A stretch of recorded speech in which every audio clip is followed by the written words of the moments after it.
Let's start. We are live.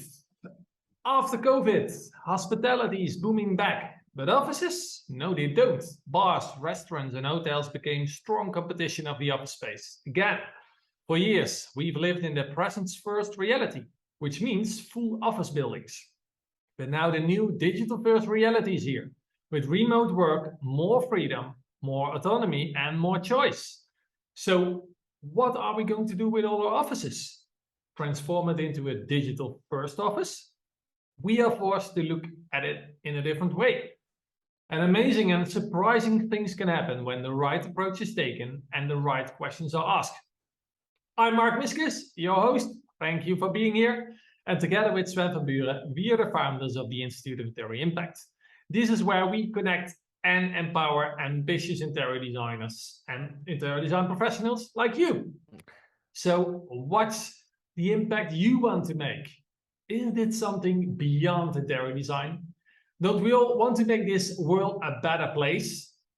I'm pretty sure your answer is yes, too.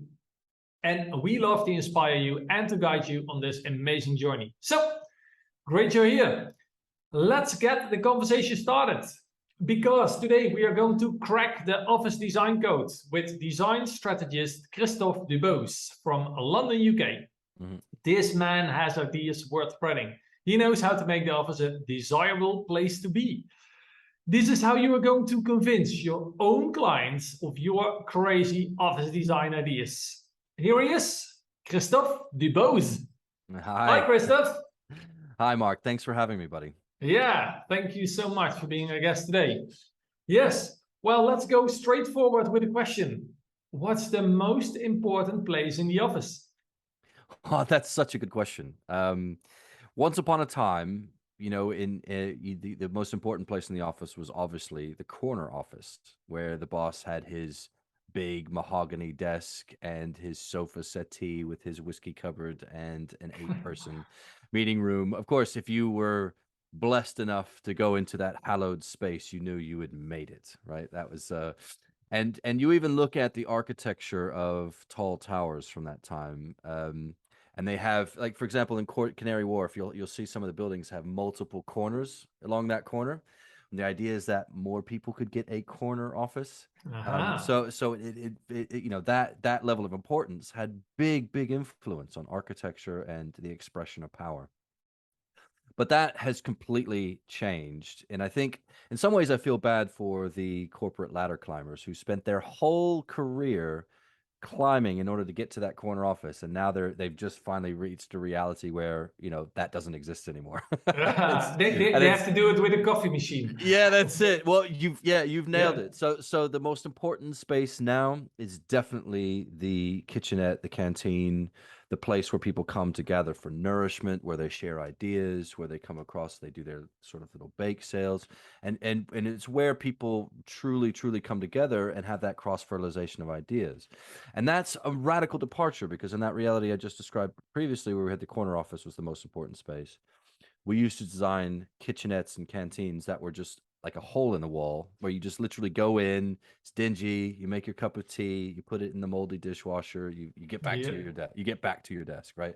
That was the reality then. Now canteen, and those, we used to be very ruthless about space in that time and calculating fee earning space, how many people are sat there, and that was an ancillary space that wasn't earning any money, so it had to be as small as possible in the least desirable space. Now that has completely flipped on its head, and the canteen, the gathering space, is one of the most important places you can go, and the rest of the office kind of spins off of that sort of that space. And the reason being is because it's the one place where you'll meet everyone, where you could come across just about everyone, and that sets a tone for culture. It sets a tone for your brand identity and what you want to achieve when you're in the office, and it sets the tone for all of the values that you hold, and so and how you share out space. And a lot of times people are holding meetings in that space because they want to be overheard. They want to be invitational and open to having other people join. So it's such a major shift. I can't stress enough how important it is to have that that open, inclusive gathering space right at the heart and the center of your office. Oh, you're literally making it the heart. And Yes, the that's center. right. Yeah. I mean, Yeah. think back to caveman days. Everyone gathered around a fire. It's really kind of like that. Wow, cool metaphor. Yeah.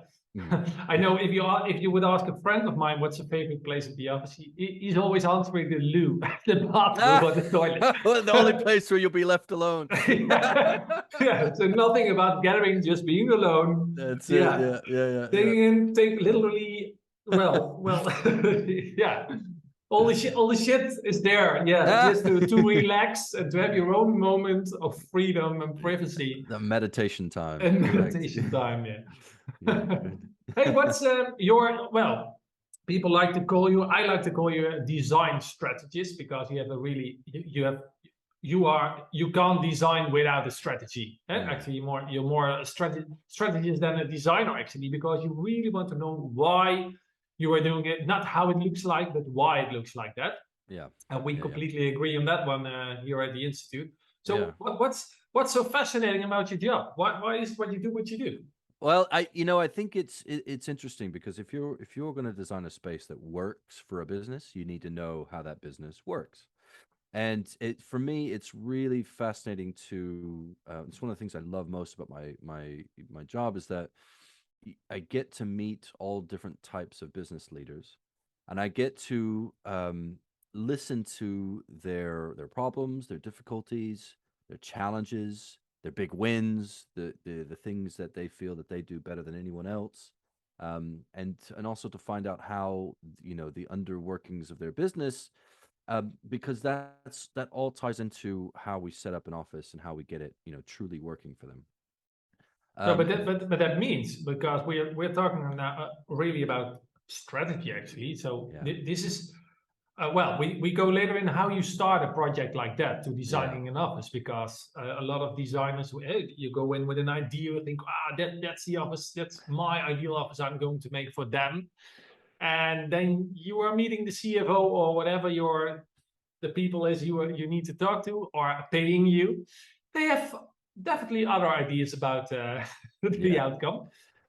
Yeah, So exactly. And that's exactly right. You have to go in with zero preconceived notions because what you are there to do is to channel that energy from that business and turn it into physical reality. It's you have to translate it. Yeah, exactly. And it's sort of, it's turning sort of, this ethereal thing into matter, turning it into, reality and uncovering the code. And I get to learn so much from that because there's never a moment where I walk in and talk to a business leader and have heard everything. There's always something. Now, and I've learned a lot, so I can come in and I can be quite competent and understand their different divisions, their different personality types, and I can bring a lot of that to the fore. But every time there's one little nugget. Every business is different. Every person in every business is different, and that for me is really exciting. So to go in with preconceived notions and lose that sense of discovery is a real shame. Yeah. And and back to your question, that's the part I love the most is that I need a lot of variety in life, and I think creatives we do need variety in life because we're we're creative. We look at the world and we see something that doesn't exist, and we set about turning that so that sense of newness and change is really important, and that was probably one of the best things about being an interior strategist and designer is that you can really get under the skin of of all different kinds of businesses and learn and and build from that. And that's definitely the part of design that's my favorite part. Really get under the skin, get to know their guilty pleasures, strange habits, whatever, desires, dreams, frustrations, pains. If you can find out that, if you can discover that part, you're ready to go with your project. You will have a very smooth and wonderful project with an awesome client, is it?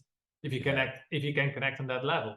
Correct. Yeah. Well, for people who are joining, if you are joining us live right now, please use the chat if you have any questions. Sven is here too, my business associate, my friend. He's here to respond and collecting all the messages. And at the end, we will have a Q&A session too. So stay with us. We're happy to help you. All right. We are talking about let's go talking about the presence first reality versus the digital first reality. Well, let's start at the beginning. What is it? What do you mean with that? Well, I mean, you sort of your earlier question was brilliant because it sort of touched on that.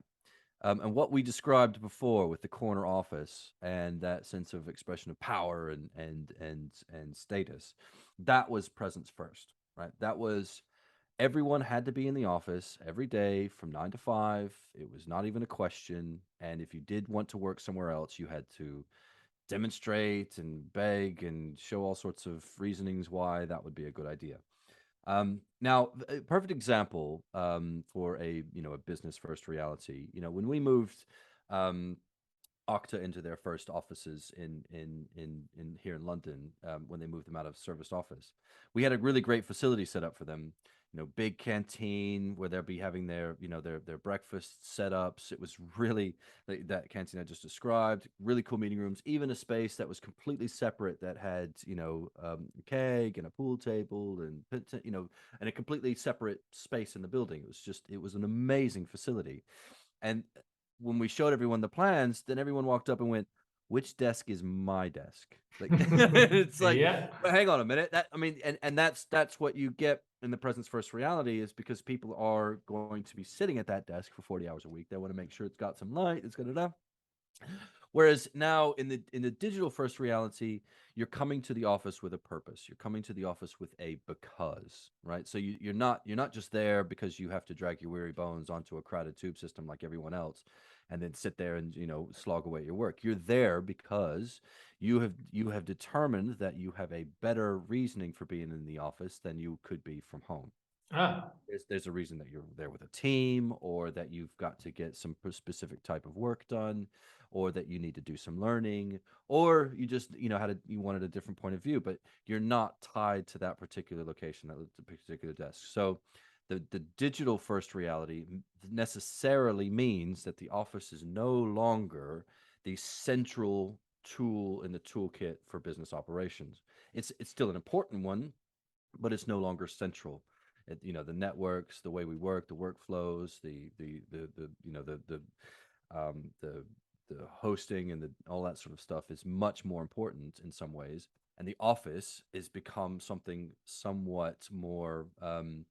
It's still important, but it's more of a supportive role as opposed to a central, commanding role. yeah. So you have a really good excuse to go to the office. It's not like you can do it if you can do a task at home or even better at home, Yeah, stay at home. And if yeah, you need to go to the office, there's an environment especially designed for this. Well, can we call it moments? yeah. Yeah, designing moments actually, is it? Yeah, it is, and it's for key moment, and it's also I think about it this way: when it's presence first, you are obligated to go to the office, so you are dragging your way, but you just can't wait for Friday evening, you can't wait for the weekend, right? Whereas the opposite is true in the digital first reality. You might have been working on project sites, you might have been working at client sites, you might have been working from home, you might have been working from a serviced office near your home. But when you're time to go to the office and see your colleagues and meet your colleagues, you're going to be leaping out of bed, excited, and you're not necessarily going in for 9 o'clock. You might be going in for 11 or 11:30. Do you know what I mean? It's a different. So you're not, the commute. The fact that we even have a rush hour is a sign that we're doing things wrong. But Yeah, and what yeah, about if you're not a morning person and you need to be there at 8 o'clock and you have to do all the traffic jam, the stress in your family at home with your yep. kids, getting out of bed, making bread, making lunch, whatever. Yep, that's it. Yeah, And then you're sat there staring at your screen, waiting for the creative to hit, which usually only hits you at about 11 o'clock, and yeah. it's just silly, right? And then you need 3 liters of coffee at a coffee machine, and you just maybe you're efficient at 11 o'clock in the morning or at 12 maybe. Some people Yeah, are not even efficient in the morning, yeah, given that's the right. afternoon or evenings, Yeah, that's is right. it? Some Yeah. people want to work late in the evening. Some people want to work early in the morning. It depends, and working through those personality types is a real tenet, is a central tenet for the digital first, is because you've got to understand your personality types, your people that you're working with, And different personality types fit for different roles as well. You know, the sales types of people, there's the, you know, accounts types of people. There's just two very ends of the spectrum. But understanding that and designing space that's inclusive for everyone, as opposed to space that's only designed for, you know, introverts, or space that's only designed for extroverts, which is, you know, Yeah. that it's really important to be able to have that sense of nuance, that sense of landscape, and building out you know, a space that has that sort of variation in opportunity, Yeah, for it's different a work styles. Yeah.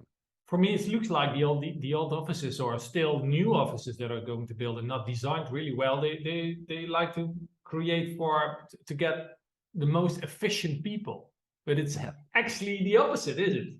Yeah, you know, and It's an there was illusion. it is totally, and it's, you know, and how teams work and formed, you know, when you have a borderless open plan, when you're ruthlessly efficient and pack in a number of desks and then just provide a canteen and a few meeting rooms, it's just not enough variation in terms of the work styles, the work flows, and it's, you know,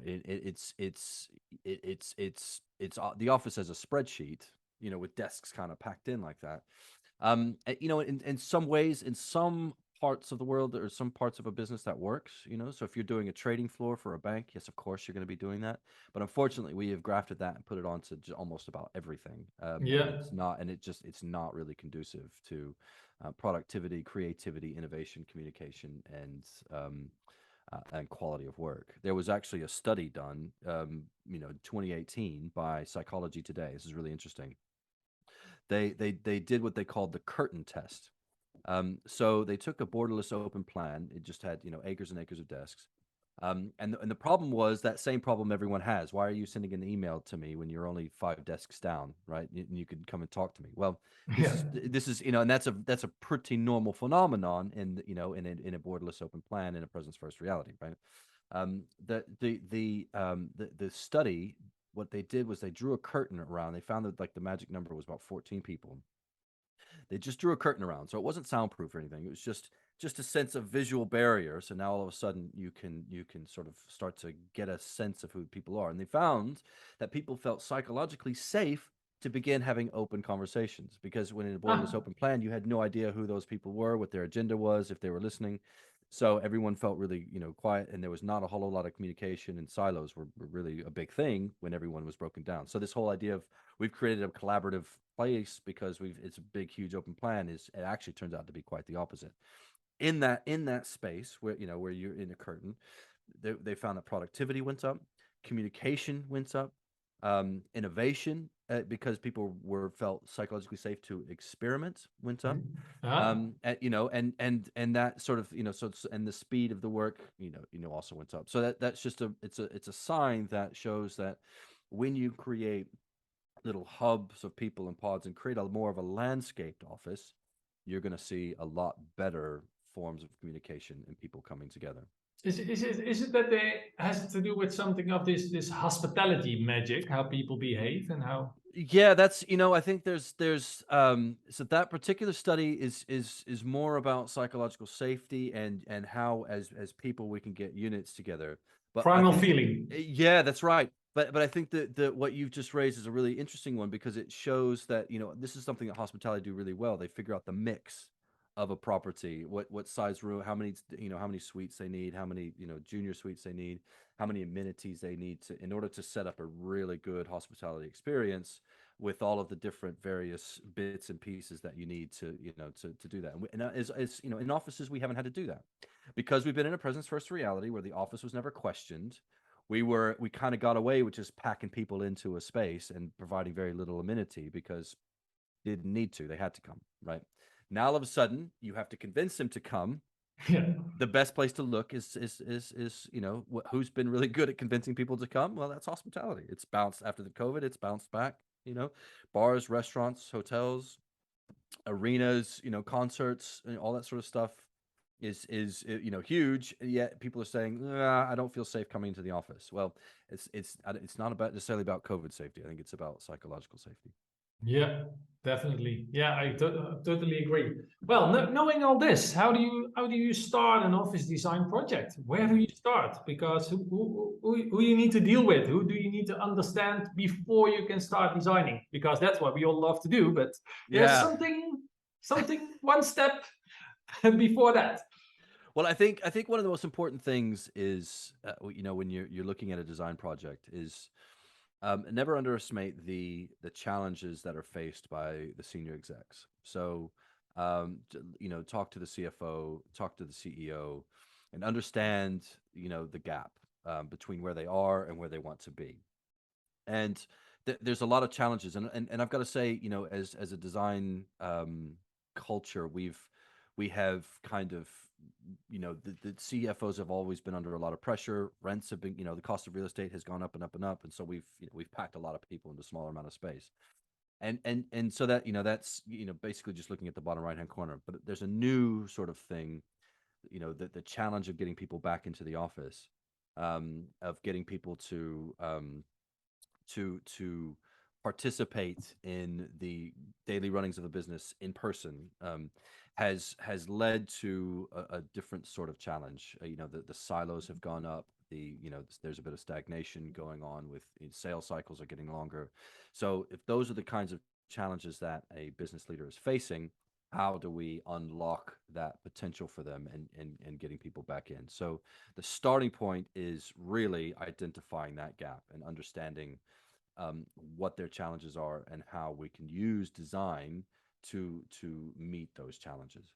And then there's a whole series of steps that you take from that starting point. That's literally kickoff is that's one of the most important things.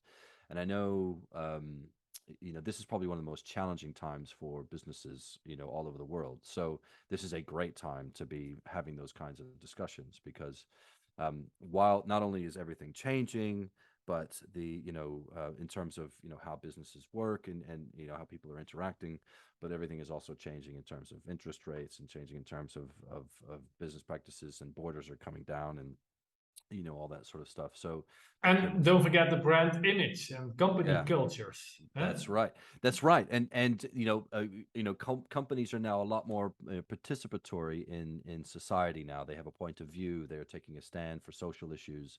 So all of that stuff plays into how exactly you're going to set up an office, and how exactly you're going to use that office to create that messaging for staff, for talent, and for when set talent together, how they interact with one another, and how they leverage each other's skills and create balance.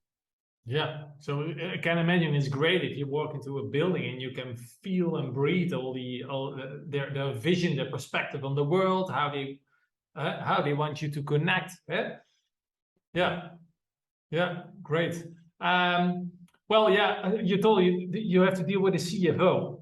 I did some great big projects for real estate people, and they didn't care about the design at all. They just had the numbers in their minds, their investments, it was the first meetings at the table. I was really like, what am I doing here? But I was in the boardrooms with them, talking about the next new big investments for them and the projects. And they said, you need to hear this before you start designing. I was maybe 3, 4, 5 times. I was in the meeting. I was like, that's not for me. That's not for me. But at the end, I got it. I was like, whoa, okay. I took my notes, and I was able to translate all their key points, all their interests, all what they wanted to achieve.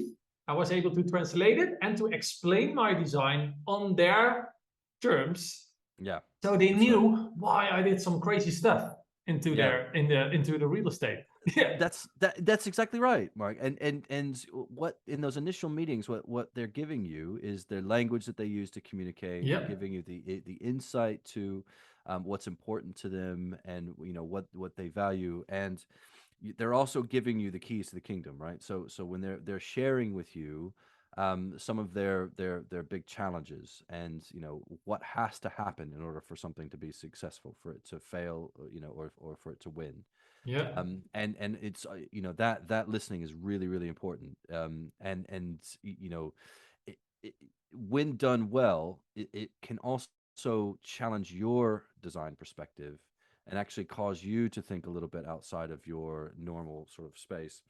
Definitely. And that's where the real creativity comes together. The creativity isn't, you know, putting together materials and colors and textures and finishes. The creativity is taking that, something which is a conversation has very little to do with design, but translating it into how the design is formed. And I just, again, that goes back to your very first question. That's one of the things I love the most about what we do as designers. Yeah. And I remember when I worked in at first at this, it was a big office building. I had to wait because a meeting was delayed or a person was not there. I don't know what. I was just sitting there in the waiting room in the lobby, and I could hear all this conversation going on about the company, about how they handle with clients, how they deal with them, how they talk with them. There were even there was some staff gossiping at the reception desk because this lady or man, he knows everything in the in the office. Yeah. Everybody's going to get there. Yeah. Then I had to wait, well, 5-6 floors to the top. I had to wait again, but then I had this magic coffee machine. Yeah. There were all the people coming out of these rooms. It was a really traditional building. And I was able to listen to that stories too. And then I was entering the boardroom. So I had already 3 worlds in the same company. Yeah. And quite cool too. It was like you're spying on them. Yeah. You got so much information. Totally. Yeah. And that's the best part as well, because then you're getting a deeper cut. You know, because it's important to see when you get that initial brief, you're getting the sort of the main plot, as it were, for a story, right? But then you do what you just did and get all of that information that you're getting, that what the subplot is. So you just get a deeper cut. And if you can design for that plot and that subplot and get a strategy for both of those, then you'll be flying, absolutely flying. Because then what happens is the resistance, the newness, and all that sort of stuff washes away as people realize that they have been thought about and considered. And the things that you know, there will definitely be things that you can't get into the design, just, you know, for cost or time or whatever. Yeah. But that won't matter so much anymore, because people will feel like their important bits had been considered. And so all of those other things, those little imperfections, those, you know, those little niggly bits, people forgive that a lot more when they feel that they've been considered, even though they know they're not part of the main plot. Yeah, and I could feel that this is the part where you can create enormous creative freedom for yourself.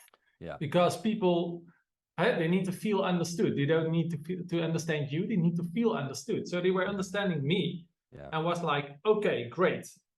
Now do your thing. You know what to do. And I got all the creative freedom in the world. They didn't care about if it was a red or a blue carpet. Not at all. Yeah.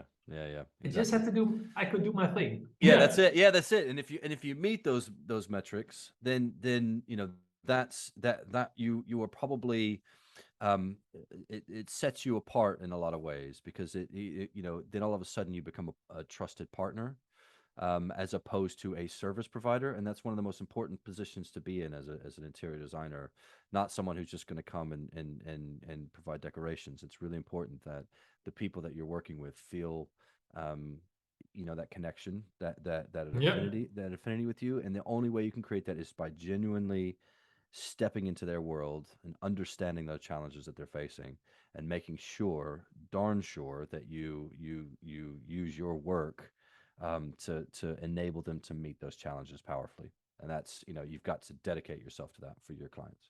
Yeah, if you want to go level up, you need to handle with this, because in the end, it's the guarantee to make the impact you envisioned. Yeah, right? Well, exactly, because these, you know, you're taking care of these people, you're looking after these people. It's vital that it's vital, that you take care of them, and because they know their business better than you do by a mile, and you know, it's going to take you years to figure that out.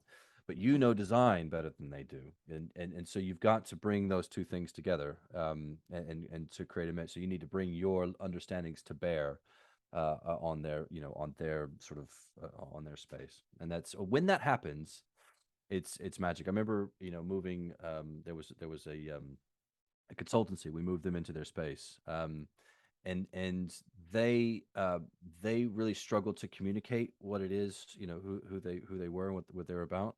But when the managing director sort of, opened the space, and because when they met us, they said, we need 3 meeting rooms, you know, just like what we've had here. You need to airlift our offices into the new space. But when I started talking to them, I realized they needed a lot more than that. They do sort of business simulations, which is really it involves some very large maps and stuff like that. It's really interesting work they do. But it turned to me that there was very different ways of creating those big maps, and it went through very different series of processes. So instead of 3 meeting rooms, we gave them 12. But they need they need an empty wall. Is Yeah, that what you mean? one of those. Well, so that's what they need. They felt that they needed 3 meeting rooms, so, with dividing walls, so it could be all different kinds, right? So instead, we gave them 12 meeting rooms. Oh, Some had walls, and right-on walls. There was a couple that had the dividing wall, so they had that feature available to them. And some were really small huddle rooms with large tables in them. And there was a couple that were more just for video conferencing for people around the world. And then also we made the canteen nice and large, so it was a meeting space in its own right. So I'm counting that one too. But what that did was that just created all of the different, because what we found, because they were sort of like focused on their big thing. And when I as an outsider looked in and saw what was going on, I saw lots of little pieces coming together in different kinds of ways. Like there was the tech team that was building that little bit here. There was the strategy team that was, and then there was the client team, and they were very different types of people, different dress codes, even. Some people wanted everybody to be in a suit and tie. Some people never wanted to wear anything but jeans and flip flops. There was just very different. You can imagine the difference, which is why we created that. And I remember when I went that first day, the managing director had opened it, and my client contact, who was the operations director, she said there was not a dry eye in the space. Everybody felt hurt, they all of a sudden felt like they had a space that was theirs. And it was really interesting. I went into at the end of the day, and every single meeting room was being used, and the write-on boards were already encrusted with text. I mean, like little text, all of encrusted. And then after a few months of coming back just to see how it was, she said it's funny because it's like it's broken up into cliques. Like there's certain people that like that meeting room, and there's other people that like that meeting room. it's amazing. And That's how it should be. That's how it should be, right? And you could say that it creates silos, but no, what it does is it allows them to be super hyper focused in a way that suits them. So when they come out and they meet the rest of their team, they are ready, they're prepared, and they've got a strong position. And and then they come together in those larger meeting rooms or in the canteen, for example, and have a much more productive conversation. Yeah, you were talking about it, how frustrating it could be if you work in an office and you have a meeting of 1 hour. You really have to maybe you're almost there. Your brilliant idea is almost there, and then somebody's knocking on your door and said, "We reserved this room. I'm sorry." And you have to get out. You have to get out, and all your posters are there, all your mapping, and you have to take them off the wall. Yeah.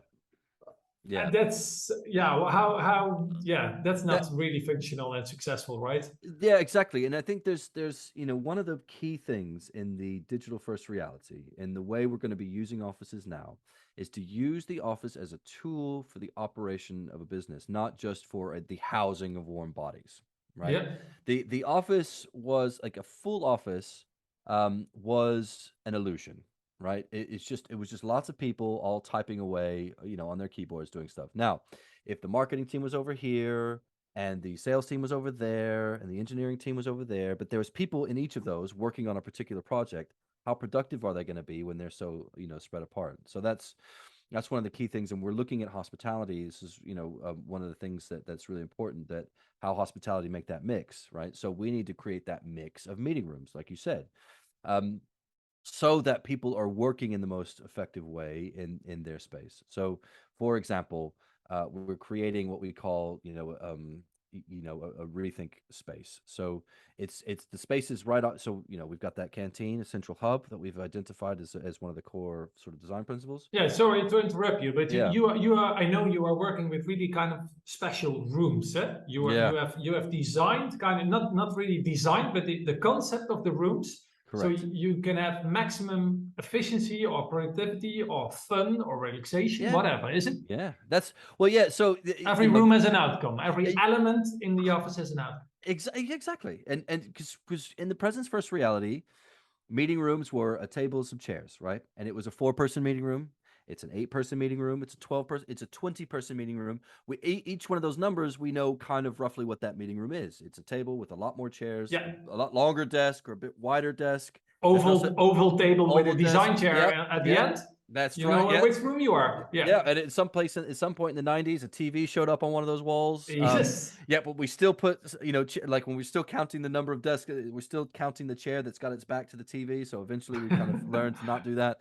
And so, but it's kind of, it's just, but it's all variation on one single theme of everybody sitting around a table having a discussion, a focused discussion, but a discussion. But the nature of all those kinds of discussions has massively changed. Yet, design hasn't caught up with that per se. So what we've identified is the needs, like you said. Every meeting has an outcome as a strategy, and it's sort of like what happened with the business that had the different meeting rooms. So we have to create, like a hotel creates different rooms, we have to think about meetings as a different kind of function, and those functions have rules to them.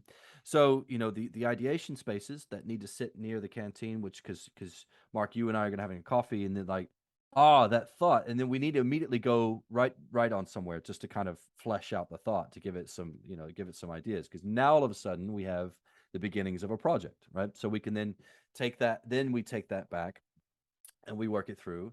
Then we have process rooms, which I do this a lot for manufacturers or for people that are big process.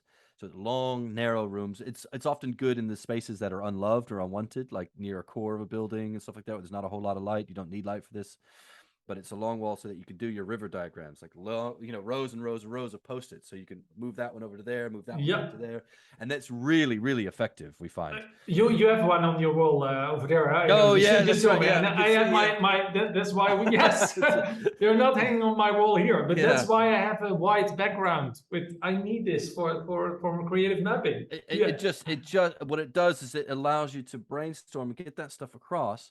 But then but then you can start to move it around and reflesh it. Now, those kinds of space, so the ideation spaces are not spaces you can book, and there's no doors on them, because the whole point of it is that somebody walks across and goes, "Oh, I see what you're working on. I had this similar thing," and then stuff. The whole point of it is that it's in the sort of early stages of creation and ideation, and the more input you get, the better. Then in those stages, in the workflow type meeting rooms, you book for the day. You can't just book it by the hour. You need a day, to go. I mean, because this stuff takes time, and you need to go away for lunch and have a think, and then come back, and then you've got a fresh thinking mind of it, and then all of a sudden other things lock into place. So that's a day long thing. And then we're also creating huddle rooms, which are so for teams that are driving. So the project has had an idea, it's got buy-in from the business, it's now been sort of fleshed out in terms of its strategy, and now all of a sudden you're pushing to a deadline. That's another type of meeting room that we're creating. So it's got, think like the whole team comes together. So the team from marketing, the team from dev, the team from sales, and everybody's working together to get this product or this offer sort of launched and shipped. And so there's desks with computers, there's a sofa with a screen, there's write-on boards, there's round tables for collaboration. So all those different modes. And whenever you're creating something, you go from synthesis to analysis. You are creating something that doesn't exist, then you step back and you look at it and go, okay, well, what about that? So you need to be able to go back and forth from synthesis to analysis really quickly. So that's why these huddle rooms are there. Think pizza boxes, because you're going to be working long hours to try to get this this product shipped. And so you can create something on your computer screen. You can get it up on the you get the screen, get it up on the screen, get talking about it, then you get back, so you're going back and forth between that. Really important. You book that one for a week straight. You can't book that you can't book that for the day. You've got to book that for a week, because it's going to take, that time to get through. And that's your desk and that's your space for the week. Like, you don't need your desk on the open floor while you're in that desk. So, and also you can see, right, like how that's going to be a lot more productive when teams from different parts of the business are all working together to get this across. Would they be that productive sat in an open plan miles from each other, just communicating via email or Slack or whatever it is, right? It totally, you can see that the productivity. And also, as a business leader, do you really get a lot of insight into how well a project is doing when you look at an open plan and the people that are on that team are kind of disparately, sectioned out throughout the space? Or do you understand a little bit more about your business? If there's a whole bunch of people in the huddle rooms, you know there's a whole lot of shift, but there's nothing going on in ideation. You realize you've got a bit of a cliff edge, coming off, and there's no projects coming down the pipeline. So so you get a lot more insight as a business leader in using an office that way.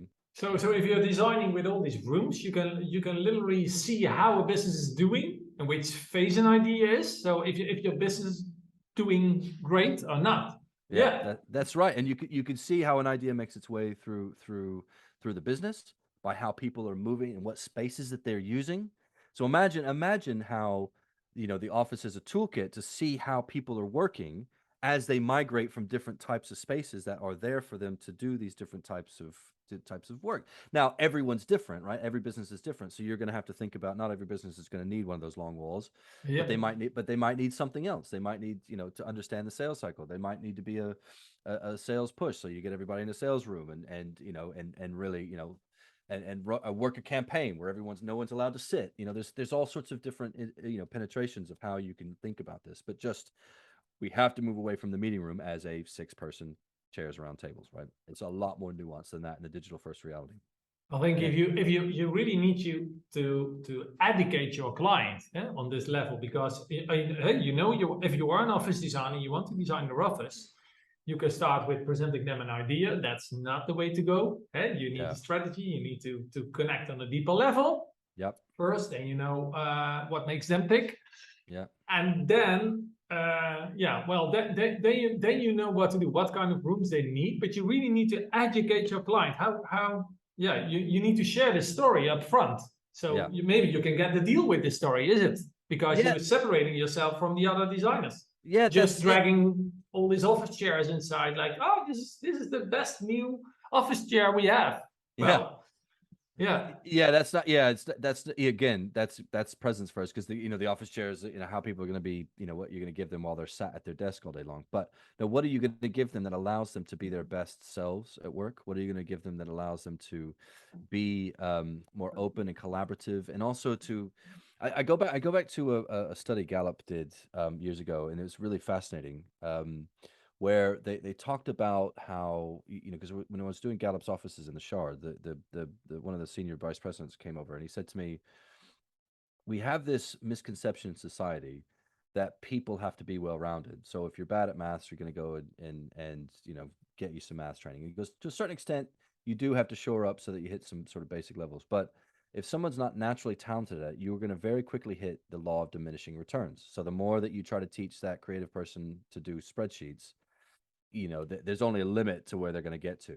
Yeah. But the more you teach that creative person Photoshop or InDesign, it will be infinite what they could do, because their passion, it will tie in. Yeah, they want to use the visuals instead of text. Yeah, exactly. So people do sit on a spectrum. So, but people don't have to be well-rounded. He said to me, teams have to be well-rounded. And I just sat back and I just thought that's fascinating. So you get a creative person who's just infinitely, good at, the more you teach them, the more they'll learn and go. And then you get somebody who's good at spreadsheets. The more you teach that person that's good at spreadsheets about InDesign and Photoshop, they might get there, but there's. But you need to design an environment who invites them to show their true personality or their, if I don't feel, it doesn't feel okay if you're hanging up a visual on a white wall in a boardroom. It's not like it's not hanging there on the right place. It doesn't feel right, and you cannot hang it on a flat screen either. No. So you need to make a picture from it, make a digital version, and put it in the PowerPoint. That's for most people not the way to go, is it? Yeah, exactly. So when you but that's the beauty of having these well-rounded teams, is that you get all of those diverse different skill sets. The power of that is, and this is where Gallup are really, that's what they push towards, is that understanding those different personality types, those different work types, getting them together so that they complement one another, respect one another's differences, and complement one another. It's just an infinite level where you can go. And for us as designers, how do we create, then we think about an office space and groups of people that are very different, and how do we create a space, A, for those groups of people to get together, but also B, for those different groups of people to come together and share their idea and share their different work modes and therefore benefit a business, and have a huge impact on the productivity, on the creativity, the innovation, communication, and ultimately shorten sales cycles so that you can, because what they'll be providing will be, next level. So you need to explore how they move. Hmm. That's right. Yeah. Yeah, how they move, how they communicate is probably one of the most important things, and setting up tools for communication, within a business, within a space, because that's kind of, the key thing in how an idea makes its way through. Some people are much better communicators when they're at a desk and a table, and some are much better communicators when they're sat on a sofa. Some are much better communicators when they're standing, and presenting. I know those of us that have been through architecture school, we've gotten very good at standing and presenting in our crits, because that was every single week we had to do. It's like so I get, I feel quite natural to me when I'm standing and presenting. When I'm sat at a table presenting, I feel really uncomfortable. Do you know what I mean? Like, Yeah, I'm not one of those people. Yeah, I'm not one of those people that could sit with my laptop and give a presentation. And I've had to learn over the years, but that's normal for other people in business, right? So, Yeah, we had Deborah de Jong from Australia. She's a behavioral analyst, design right. analyst, and Yeah. she was talking about her 4 temperaments. Yeah. Maybe if you're listening to the podcast and you're joining the live show now, you can go to instituteofveteraimpact.com/Deborah. Hmm. We have more about these 4 temperaments, these four personality types. How do Yeah. they thrive? How do they communicate? How Yeah. do they behave? Yeah. Yeah. Yeah, it's really funny. But if you are able to, well, is it worth a conversation to talk with HR in the company? Oh, it's Oh, vital. yeah, Absolutely vital. Absolutely yeah. vital. No, it's a really important point, because Human resources yeah, for the people that and are, also, yeah, yeah. and this is a mode, yeah, and it's really important to do that, because you are in a mode of experimentation right now, because we don't just flip on the switch to digital first and we know what we're doing, right? We're stepping into a whole new reality, right? So it's really important that we stick close to HR, so that we're gathering the information of how people work. They are the best place to give you really candid feedback on how things are working, and it's very much an experimentation right now. And with anything experimentation, you need to use a scientific method. You need to test, form a hypothesis, test the hypothesis, modify the hypothesis, test that modification, modify, test, modify. And you need to go in that cycle. And you can't think that it's what Anthony Slumbers always says: build, measure, learn. But the problem in real estate is we just build, never bothered measuring, and never bothered learning, because the presence first reality meant we didn't have to. In the digital first reality, we are going to have to measure and learn.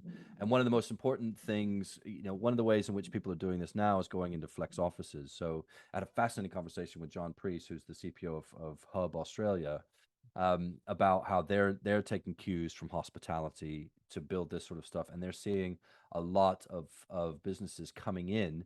They know that those businesses will be gone in the next year or 2 years, but they're using the flex offices as a place to experiment in a low consequence environment, so it doesn't cost them that much. It's kind of built into the thing, so they can, and then they see how their people are using it, because the most important thing is how their people are using it, and that's, like you said, the HR side of things. And you look at someone like Dave Cairns, who's in Toronto, or well, in Prince Edward Island now, but he's a flex office broker with CBRE, who's absolutely flying right now, because businesses are doing this all over the shop, working to find that right measure. Because in the presence first reality, it was just kind of a bunch of offices, even more desks, a few meeting rooms, a reception, and a canteen, right? Yeah. Was it. Now things are so different now. Like, you really have to get under the hood. Every business is going to be different. So And all these worlds are blending in. All yeah, this one. It's not. It doesn't have to look as an office. It doesn't have to look as a home workplace. It doesn't yeah, have to look as a restaurant. You can do whatever you like, actually. yeah. That's right. Yeah, that's Yeah. right. And fortune favors the bold, as Caleb Parker would say, who runs a company called Bold. And he's seeing exactly the same thing that John and Dave are seeing, is that there's a massive growth in the need for companies to test their new space. So that digital first reality, it's being born right before our eyes, and the place where it's being tested. And I'm so glad John's on today, because he was one of the first people that, for the Crown Estate, he saw this coming years ago and set up the Crown Estate's very first flex offering, which is probably one of the best ones in London, but that vision to be able to see that coming has now stead them in good stead. So understanding that things are going to be, your idea isn't going to be necessarily the final one, but at least it sets you off on a path of discovery. That's really, really important for So you businesses. can stay connected as a designer for over years. You can grow with them actually. Yeah, It's that's not you right. do your job, final design, and maybe they can call me in a few years. You can every year you can come Correct. back What and see what's and, going on. and what a great way to have a relationship, right? As opposed to Yeah, seeing you once every time you have a lease renewal. I mean, that's just that, and that's the way it was in Presence no, First. It was and just a great business model as well. yeah, If you and stay it connected with your clients in this well, way. correct, and you grow with them, Yes. and you learn other things from other clients that can possibly benefit your other clients, and that cross fertilization of ideas starts to become at scale something really really important. And the other side of it is that you look at retail, as another type of thing. When they design something new, they test it ruthlessly. One of my good friends is the head of design at Apple. He designs all of the the kiosks and the furniture that goes into the Apple stores.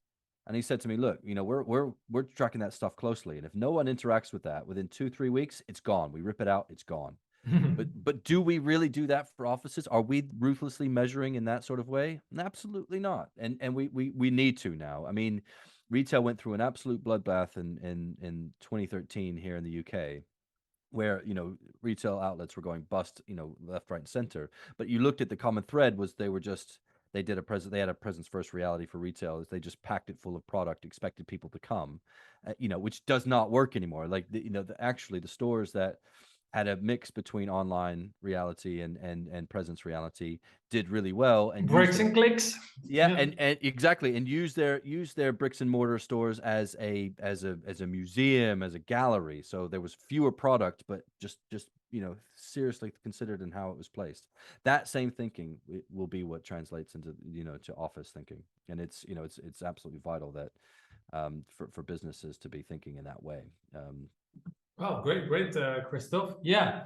So, well, wonderful story. And my mind is going in all directions. And I'm like, how are these rooms looking like? That's really really cool. So, yeah, and if I get the chance to design an office again, I will definitely dive into these rooms and see how it can fit their brand and office. Yeah. So well, to get the final your best advice, the conclusion of it. What if you are an office designer and you want to make a real impact with your designs? What is it that you need to do? Well, I think the importance, it's all about the people. It goes back to like what you said about getting HR involved. The difference that you can have in people's mindset and their everyday work is just it's one of the most important. It's in a bit sacrosanct. It's you've got to be putting yourselves in those people's shoes, how they're going to be used. I hate calling them end users. I've always hated that phrase because you just think of them as a number when you think of end users. These are people with families that it might be caretakers for sick members of the family. They might have small children. They might have disabilities of their own. They might have anxieties and challenges and things that they face. Or they might just be, really well excited about the work that they're doing, or they believe in the company that they've just joined and they want to make a difference. There's a lot more, that work-life balance that people talk about that is blurred. That was blurred a long time ago, and it's actually become completely merged because people are choosing work that suits their values and who they want to be in life. So that that's now long gone. All these people bring all their stories into your building, is it? Yeah, that's right. And you've got to and so it's their building, really. You've got to be the channel that passes through, that takes your understanding of design, that allows them to be their best selves. And there's the whole thing about bringing your whole self to work, but I think it's kind of bringing your best self to work, so that you can be your whole self in certain ways. And the idea is that people know that they're considered, people know that they're thought about, people know that this is a space for them, and can make the best use of that. And that inclusivity, that ability to create and understanding for people, and the impact that you have on people. It's not just enough to have a cool Instagrammable space. I mean, that's Yeah. false. That will fade within weeks. That's not important to the fundamental understanding of how people are enjoying their life. No, it's really, you need to create an environment where they can play, where they can grow, where they take care of you. It's not work and life. It's life. It's all life. Wonderful. So, is the office dead, Kristoff? Well, the office isn't dead, just the way we always used it. Great. Ha. Before we go to the Q&A, only for the people who are joining us live, I would like to thank you for listening to another episode of the Beyond Interior Design podcast. I love to share the stories with you. So if you like this podcast too, well, please rate it on your favorite podcast platforms. So Spotify and Apple and Google, you know how internet works. So this way you help us to reach even more creatives worldwide. Because together we have the power to design this world. Thanks a lot. Thanks a lot, Kristoff DuBose. We definitely cracked the office code. We did. Thank you for that. Yeah, thanks. I'm inspired by your future perspective on the new digital first reality. Can't wait to see more of these hybrid working spaces. I know for sure a lot of people will have so much more fun and satisfaction in their jobs if you design it this way. So they will be much happier, and at the end, that's what counts, right? That is, yeah, indeed. So thanks. Keep up the good work. And thanks so much for having me, Mark. I really appreciate it. Thank you. My pleasure. All right, and the next Beyond Interior Design Alive, that's with Lorena Gacciola. She's an international acclaimed design expert with more than 25 years experience in the business of property, mainly residential design. She's leading a team of female creatives, and maybe that's the part of the magic. She's able to connect with audiences on an emotional level. So we have Lorena Gacciola in our next live podcast. It's on Tuesday, 22 November, 11 a.m. Central European time. So that's 1 hour later than we've started today. Thank you.